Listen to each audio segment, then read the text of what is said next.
current kind of power supply agreement expires, so you can get the bidders to be able to give you a market rate. The farther you bid in advance of when you switch over, the more speculation there is by these energy suppliers about what the rate's going to be in 30, 60, 90 days out front. So the longer they have to project into the future, usually the higher the rate is. So you generally want to open your bids usually about 30 days or so before you're ready to switch over. That gives the energy suppliers enough confidence that the rate they're quoting you is still going to be a market rate on the day that these people switch over to them as their power supplier. So working back from that, you probably want to issue your request for proposal approximately 3 to 4 weeks before that. And it takes, since you already have one, changes probably will not be significant from the last request for proposal.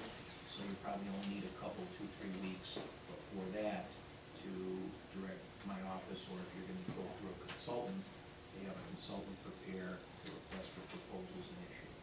So just one question, Council. Yes. Is there an easy renewal option that the RFP can be waived to do a competitive market assessment to re-up a contract?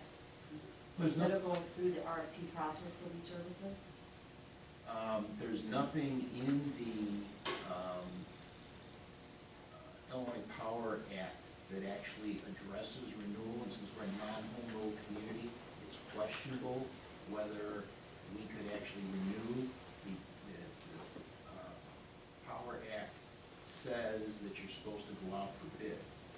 What about other non-home rule Well, there are some non-home rule communities that are renewing, which is questionable whether or not they have the power to do that. And there's no cases. Has anybody fought it in litigation? Not that I'm aware of. It'd be too soon. Most of the aggregation contracts, the power supply agreements, are just coming up for renewal within the last few months. The first wave of people into the statute. So one option, I'm not saying it's a good option, could be an RFP through a formal process, hopefully not to 15 suppliers again, right? Maybe we could whittle that down and get the RFPs out, collect the data, get it back, and make a decision, like we did last time, right?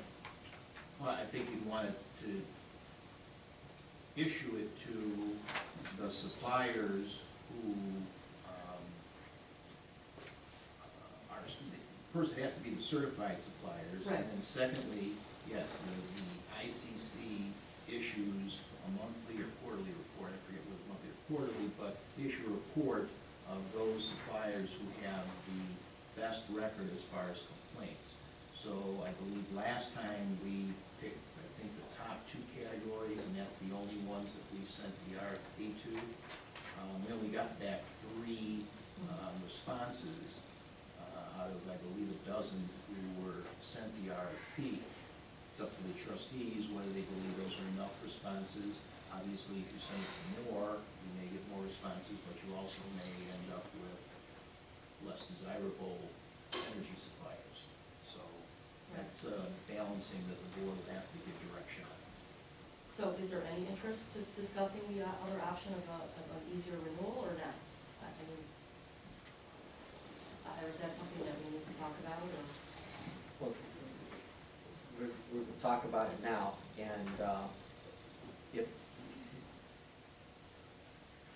I hate to step into a lawsuit, for the village, but on the other hand, if we contacted the current supplier and got an estimated cost from them, that would be estimated at the time we would finalize the contract, because they're All right, and on the Illinois Power website, the Illinois Now, or whatever they call it, it talks about the current contracts that have been let and been done. So we know the rates that have been negotiated for all the major municipalities, whether they were in a collective cooperative or whether they did it alone. So we would know a market rate and we would know the term of their agreement. So hypothetically, you could say we would know the market rate. I know going for RFP is another way to obtain the market rate. So all I'm suggesting is that it's an option. I don't know if it's an option you think is worth looking at. I also think we should look at in our contract language going forward, that we look to have maybe some type of language that's an evergreen for a renewal process that doesn't have to have an RFP associated with necessarily, unless we think we're not getting the best rates. So that's just a suggestion that I have. I think it takes a lot less time for council, it takes a lot less time for the vendors. There's only a handful of vendors that are getting a lot of these contracts, unless we have a green energy stipulation, which we don't. So that's just a recommendation that I would bring up. Trustees, any thoughts? But it basically boils down to go out for RFP for the broader group, or go to the current supplier and say, what's the best rate you can give us for a year, or 2 years, or 3 years, and decide whether we would like to go with that, notwithstanding there's this concern whether we can actually do it that way. Trustee Intro. If I was following as Rich was going through, if we are up in May, we almost need to be starting now, if I follow the calendar backwards. If we're up in June, then we got another month to go, because you had a month and 2 or 3 weeks, roughly. I like Amy's idea. I think what my goal is to get a resident, myself, the best rate. So, I don't get any thrill about reviewing RFPs, so however we can get the best rate, I'm all for that. I'm not too concerned about the vendor if they have to, shuffle an RFP. So I don't know the right answer, but I'm, looking for the best rate. And I guess the easiest for us too, I don't know that we want to look at RFPs every year, but if that's what we gotta do, that's what we gotta do. Anybody else? 'Cause I am going to ask for, and again, this is discussion matter, but a vote to instruct council on how we would like to proceed on this, because if it is made, then we need to get moving on this. If it's June, I'm not sure how they count. I think it showed up on the June bill, which may be a result of a May read. So if that's when the billing cycle ended, then it is May. Right, then we have to do it. I'm all for doing the way Rich kind of outlined, redo the RFP and then get the RFP out and review the results. So I'm good with that. I'd love to know Amy's answer, if that's something we can do. I'm fine with RFPs too, I just thought it would be something to look at. Questions or comments from the audience about it? This was a new experience. We aggregated electricity in the village, and at the time we got a 4.9% for a 1-year contract, and we selected the 1 year because of it being a new experience and not knowing how it would work. Other entities around us opted for 2 years. There may have been some that do 3 years, but at that time Commonwealth Edison was 8-point-something cents per kilowatt hour, and the result of our town and all the others that have opted for electrical aggregation is ComEd has figured out a way to get it down to 5.5 cents. Surprise. And so the margin of, that we're dealing with for savings, one thing that I recall without knowing the exact numbers was if you went out 2 years or 3 years, the suppliers didn't know what the rates, because it's fluctuating on the market now. And for them to lock in a low rate for 2 or 3 years, the rate was not as low as what we got for the 1 year. And we did very well on it. In fact, we're still below what ComEd did. Rich, let me ask you one more question, and this goes to, what if we don't have a new contract in place when this one expires by its terms? What happens to the supply of that electricity? As I recall, I understand, they continue to supply us with electricity, right? Well, the village's option, we can either direct the Constellation to continue to supply the people who are in the aggregation program on a month-to-month basis at a mutually agreed upon price, or we have the option to tell them that everyone needs to go back to ComEd. It's the village's option. and the rate would be something that we would mutually agree with Constellation until we get a new contract in place. Yes, it would be less than the Commonwealth Edison rate, because under the contract, if their rate is ever higher than Commonwealth Edison, all the people have the option to go back to Commonwealth Edison. But, yes, it would be a mutually agreed rate between the alternate energy supplier and the village. And that would be on a month-to-month basis at that new year. Contract, instead of a year, would be a month-to-month contract. So we got something in place in that, yeah. Okay.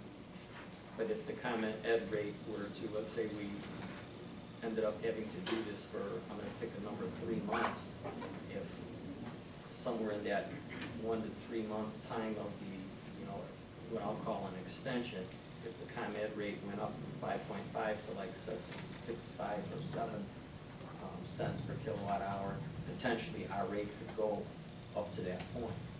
And they can say we're requiring that. If you go up to the ComEd rate, That's right. So if that goes up in the future, then, okay. Questions, comments, audience? Okay, I would recommend then, and I would entertain a motion to direct council to prepare a new request for proposal from the suppliers. Similar to last time, my preference is to keep it to the upper categories, the ones that have the lesser customer complaints. I think it was a 1 star, 2 star, 3 star rating or something like that. Definitely a star rating. It was 5 star, 4 star, 3 star, 2 star, and 1 star. We 5 solicited star from, was the lowest complaint rate. okay, so we solicited from the, I think last time you had to have either a 4 or 5 star rating, okay, which, that gives you 12 alternate energy suppliers. well, if somebody wants to suggest we go for a broader pool, I would entertain a motion then to direct council to do an RFP consistent with the one we had last time, with the proviso that it would be for the 4 or 5 star rating companies. Our current supplier is actually number 13 right now. If we only went to the 5 star, you would exclude the current alternate energy supplier. What are they, 3 star? Yes, they're the next. And that's based on customer complaints. Yes, this is just the past, this is December 2013. So it's only a 1 month score, which is the latest that was on the ICC website. You know, and that will fluctuate month to month, star ratings. Yes. Okay. Let me add this as an amendment to that motion too. I would certainly include our current supplier, Absolutely. and not cut them out if they happen to be, when it goes out, a 3 star company, because they were in the top group when we started. So would the motion be 3, 4, and 5? No, the motion would be 4 and 5 with Also the current inclusion supplier. of Constellation Energy. You care to make that motion? I'll make it. Made by trustee Walsh, is there a second? Second by trustee O'Loughlin. Let's do a roll call. Trustee Walsh. Yes. Trustee O'Loughlin. Yes. Trustee Wittenberg. Yes. Trustee Schnaufer. Yes. Trustee Hinshaw. Yes. Trustee Bailey. Motion passes. Sufficient to go forward? Yes. Next item of business is the purchases ordinance. I have it as a discussion. We talked about it, and I think we had some discussion on it at a couple of previous meetings. I put it on here because I want to finalize a position. And that is my recommendation on review. We have provisions in the current ordinance in section 2.08, and with the input from Frank at a meeting, and I think you even seemed to indicate a concurrence with that, trustee Hinshaw, that the fact that there might be 4 times a year, or perhaps 5 times that we exceed $5,000. Like the purchase of road salt a month ago for 200 tons at 15,000. We have, and we have had, and there's no predicting the future of the, integrity of a person acting in the village administrator's position. But once we get over a $20,000 purchase, we have to go out to bid for it anyway. So if we put what I feel is an arbitrary limit of 5,000 on purchases without board approval, if somebody is gonna exceed $20,000 and try to lock us into a contract, whether you set it at 5, 10, 12, 15, or 19,999, it's not gonna make any difference. So my position is that purchases ordinance is micromanaging and that we don't need one, and I'm not recommending that we pass one. I think the current municipal code covers it. So I will open it for discussion to trustees. If somebody cares to make a motion that they feel that we ought to have such a limit. We're going through a transition period with a new, eventually we'll have a different person as village administrator, and when that person gets hired, you make it clear that you don't make major purchases without getting input. And if they do it, it's a simple matter to say, guess what, we told you not to, and you did, you're terminated. And we go and look for somebody else. I think that's all the purchase ordinance restriction would be.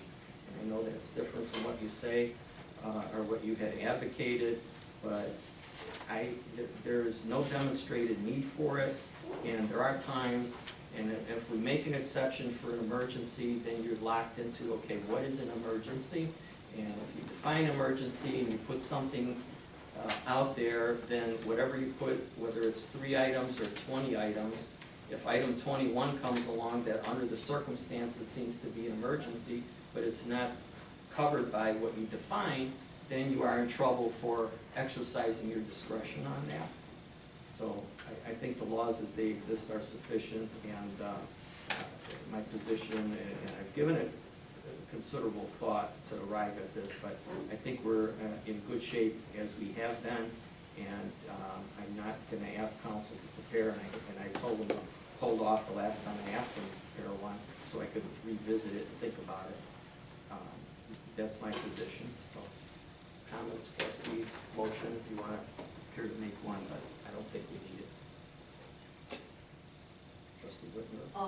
You know that I felt strongly about purchases ordinance, and I look at it a bit differently. I don't look at it as micromanaging what we've done or what we could do. I look at it as really about showing the residents that we're establishing an accountable, transparent, yet action-oriented environment. And a lot of this has to do with a lot of things that have been going on with fiscal management, not just in our village, but other places. It's not about what we've done or haven't done.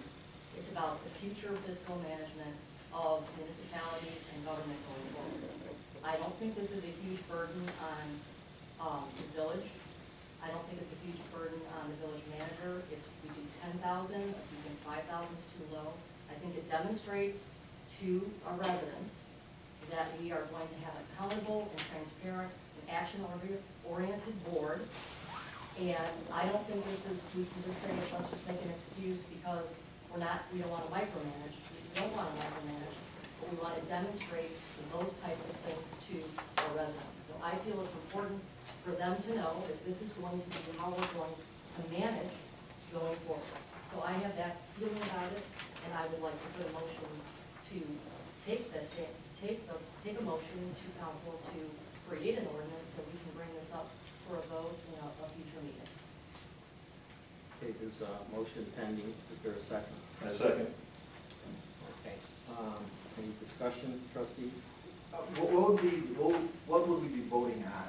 Is to discuss it at a future board meeting, or what are we voting on, I guess? As I understood the motion, and clarify, is Yes. that it would be to direct council to prepare a purchases ordinance And there's several. with an amount that I understand is yet to be determined. Yes, I suggested at several conversations, either $5,000 or $10,000. If there's an opinion about that, that would be fine. that we would have those types of discussions with the village board, with the village manager. Many villages do this today. It is not out of the realm of reality here. And I think it's an important thing to do. Do I know that there's going to be some burden associated with it? Absolutely. But I think it's to be accountable and to be transparent to the public is important right now. And I know this was a topic that was important to many people when we went through the process of getting elected. So that's my opinion. I certainly would look to you guys to give yours. And I know you have, so. So I guess the ordinance would be, we will determine the amount at some point at a future board meeting, what we would recommend, is that correct? Right, and there's several examples that I have provided to Rich many moons ago when we talked about this last fall. We could look at those again.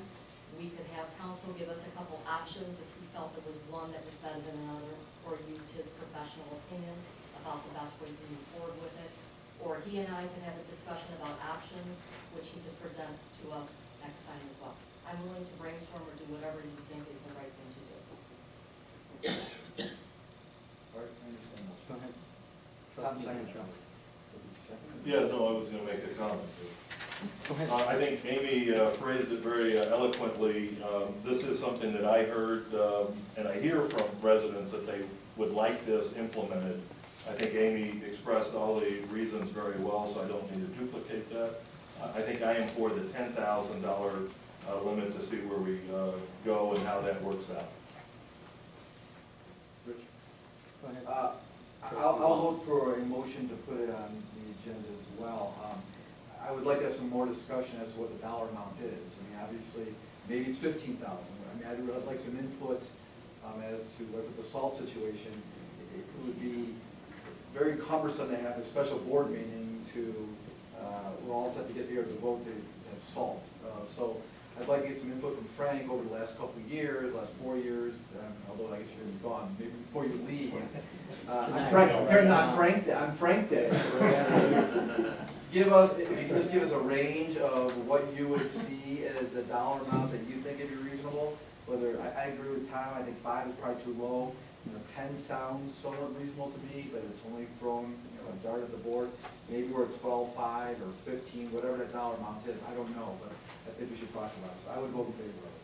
So Frank, I think you mentioned the frequency of contracts over that at one point, and you said it was a half a dozen, Yeah, if that, yes. if that.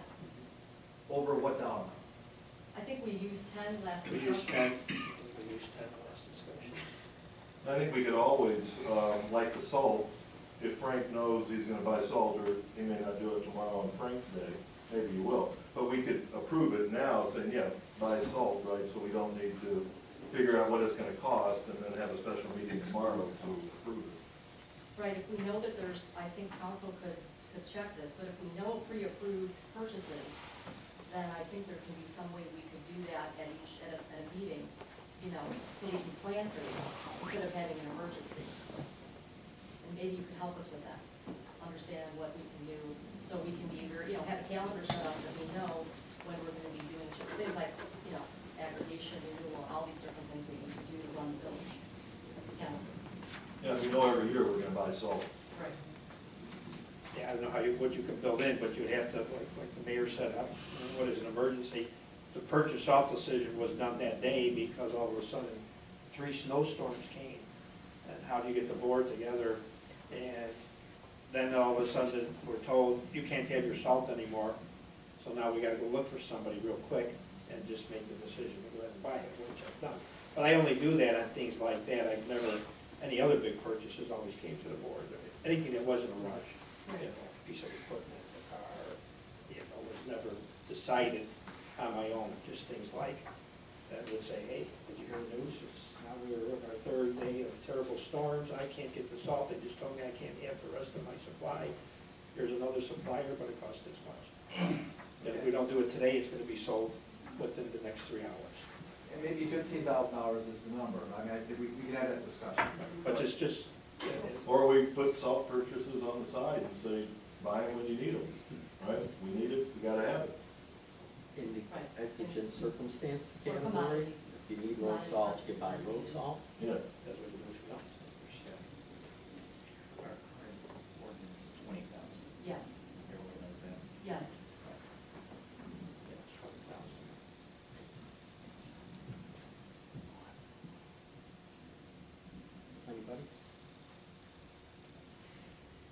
comments from the audience?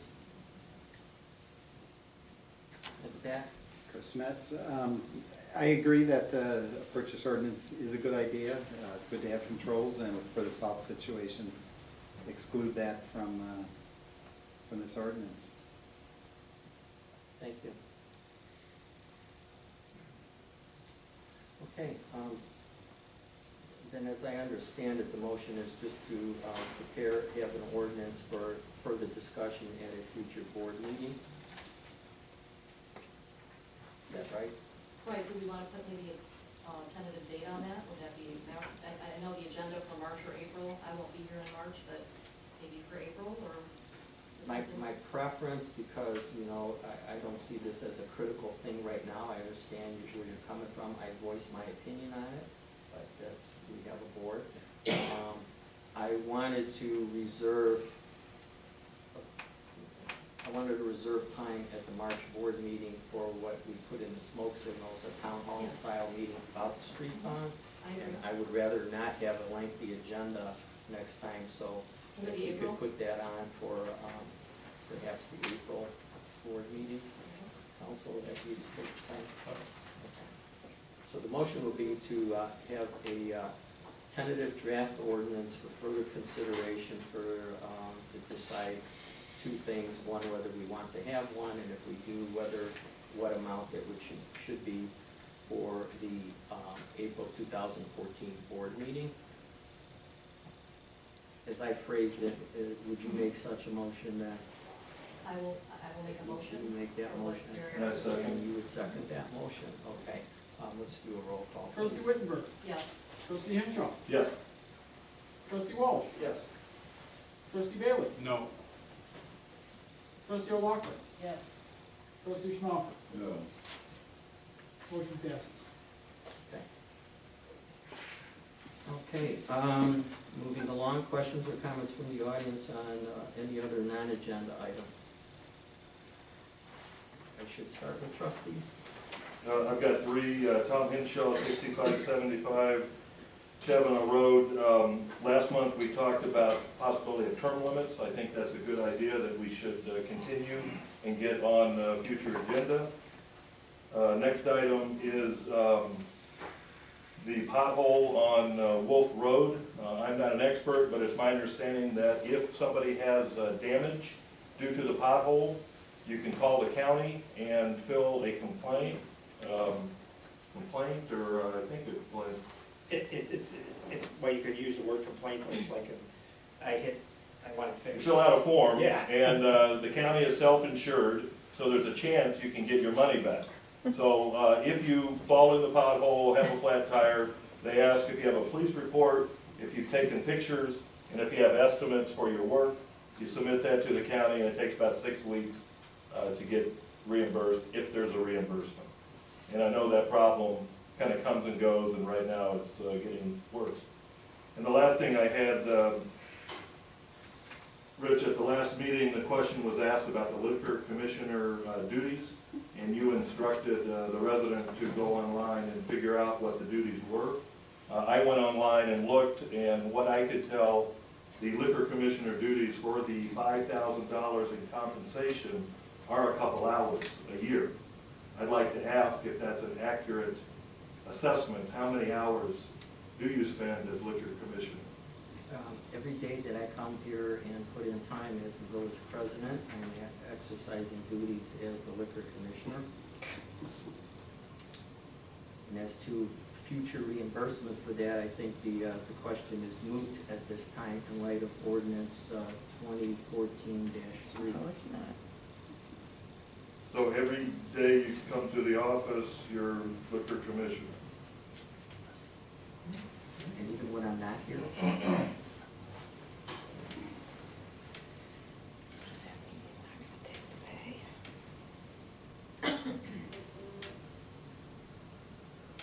it's duties and responsibilities, not just what you seem to focus on. Anybody else? In the middle? Ann Vermeer, 21 Stoneheart Square. This is directed to Chief Alonso. I want to thank you It was an honor working with you over 7 years, and when you came here